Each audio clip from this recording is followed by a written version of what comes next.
महाराज जी, अभी अगले महीने 10 जुलाई को गुरु पूर्णिमा है। आप कह रहे हैं कि गुरु पूर्णिमा पर गुरु पूजन का महत्व होता है। हम आपके शरणागत, आप अपनी उपासना पद्धति में रोज छवि सेवा, मानसी सेवा तो गुरु जी की करते ही हैं, पर गुरु पूर्णिमा के दिन या उन दिनों में क्या विशेष करना चाहिए? गुरु जी के दर्शन करने चाहिए। यदि प्रगट में विराजमान हो तो गुरु जी के दर्शन करने चाहिए। गुरु जी के दर्शन मात्र ही सारी सेवा हो जाती है। अगर हमारे पास पत्र, पुष्प, फल जो भी हमारे पास है, उनके चरणों में जाके चढ़ाएं, उनके दर्शन करें, उनकी मंद मुस्कान, उनकी कृपा दृष्टि प्राप्त करें।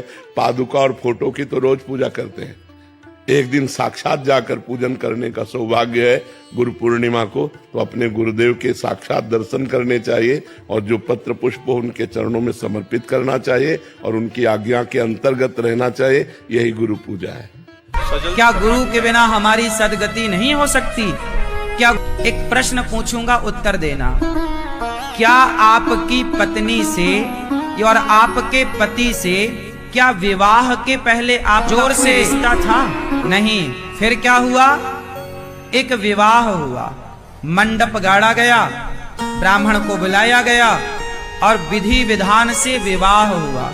और जिस दिन विवाह हुआ उसके बाद से सदा के लिए आपका उस स्त्री और उस पुरुष से सदा के लिए एक रिश्ता तैयार हो गया।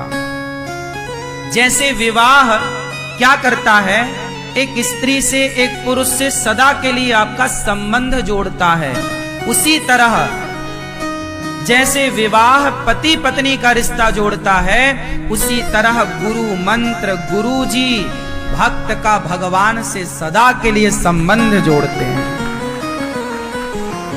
अब आप कहोगे कि क्या गुरु के बिना संबंध नहीं हो सकता? तो आप ही बताओ, क्या विवाह किए बिना आप किसी पुरुष के संग रहो पति की तरह, किसी स्त्री के संग रहो पत्नी की तरह, तो क्या वो रिश्ता मान्य होगा? आपने विवाह नहीं किया पर रह रहे हैं पति पत्नी की तरह, तो क्या मान्य होगा? क्यों नहीं मान्य होगा? क्योंकि विवाह नहीं हुआ। अच्छा, विवाह होने के बाद हमारी पत्नी क्या बन जाती है?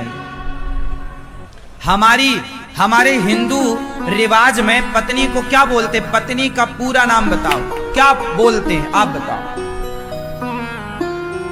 क्या हमारे यहां जब भी बोला जाता है तो ये बोला जाता है, ये हमारी धर्म पत्नी है। क्या बोला जाता है? ये बात सही है कि गलत है? हमारे हिंदू रिवाज में बोला जाता है कि ये हमारी। अब ये बताओ, पत्नी के आगे धर्म क्यों जुड़ता है? धर्म पत्नी क्यों? क्योंकि हमने उस लड़की से, उस स्त्री से धर्म के हिसाब से संबंध जोड़ा है। धर्म के हिसाब से संबंध जोड़ा, इसलिए उसका नाम पड़ा धर्म पत्नी। जो लड़का लड़की भाग भाग कर शादी कर लेते, माता पिता से छिप छिपा के कोर्ट मैरिज, वो कभी नहीं कह सकते कि ये हमारी धर्म पत्नी है। तुमने धर्म से किया ही नहीं। अब तुम कहो तो तुम्हारे मुंह पे हाथ भी तो कोई ना रखेगा, लेकिन धर्म के हिसाब से आप ये कहने के अधिकारी नहीं है कि ये आपकी धर्म पत्नी है। धर्म पत्नी वही है जो विधि विधान से मंडप के नीचे, समाज के आगे, समाज साक्षी है।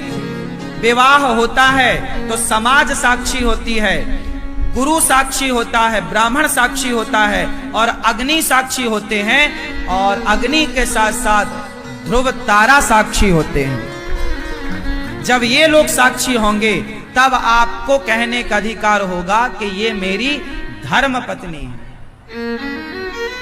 वो लोग जो भाग कर कोर्ट मैरिज किए हैं, वो कदापि ये कहने के अधिकारी नहीं है कि ये मेरी धर्म पत्नी है। वो धर्म पत्नी कैसे होगी? अरे धर्म पत्नी तो तब होगी जब धर्म से पत्नी बनेगी। अब धर्म से वो बनी ही नहीं पत्नी, तो वो काय की पत्नी है? वो तो सामान्य भाषा में कह सकते हैं कि वो रखेल है। वो क्या है? रखेल है। सामान्य भाषा यदि ये कहा जाए कि अब उस रिश्ते को नाम दो कि क्या है वो, जब धर्म से आपने ब्याह किया नहीं और आप रह रहे हैं, तो सामान्य भाषा में तो यही कहा जाएगा ना, ये उसकी रखेल है। हाँ या ना? फिर धर्म पत्नी कब बोला जाएगा? जब धर्म से विवाह। इसलिए हमारे यहां आज से नहीं, शुरू से बोला गया ये मेरी धर्म पत्नी। उसी प्रकार जैसे धर्म के हिसाब से पत्नी का होना आवश्यक है, उसी तरह धर्म के हिसाब से गुरु का होना आवश्यक है। वह गुरु जो धर्म के अकॉर्डिंग, धर्म के अनुसार आपका संस्कार करते हैं। गुरु बनाना जरूरी क्यों है? क्योंकि गुरु के बिना भक्त का भगवान से संबंध नहीं जुड़ता। जैसे विवाह के बिना पति का पत्नी से कोई संबंध नहीं, उसी तरह भगवान का भक्त से संबंध तब जुड़ता है जब बीच में हनुमान जी ने, जब सुग्रीव का राम से संबंध जुड़ा, मित्रता जुड़ी, तो बीच में कौन था? बोलो, गुरु की भूमिका में कौन? हनुमान जी। जब विभीषण और राम जी का संबंध जुड़ा, तो गुरु की भूमिका में कौन? जब ध्रुव जी का भगवान से संबंध जुड़ा, तो गुरु की भूमिका में कौन? नारद जी। जब प्रहलाद का भगवान से संबंध जुड़ा, तो गुरु की भूमिका में कौन? छोड़ो, जब मीराबाई का भगवान से संबंध हुआ, तो गुरु की भूमिका में कौन था? रैदास जी। बता दो, इतिहास उठा के बताओ कि किसी भक्त का बिना गुरु के भगवान से संबंध हुआ।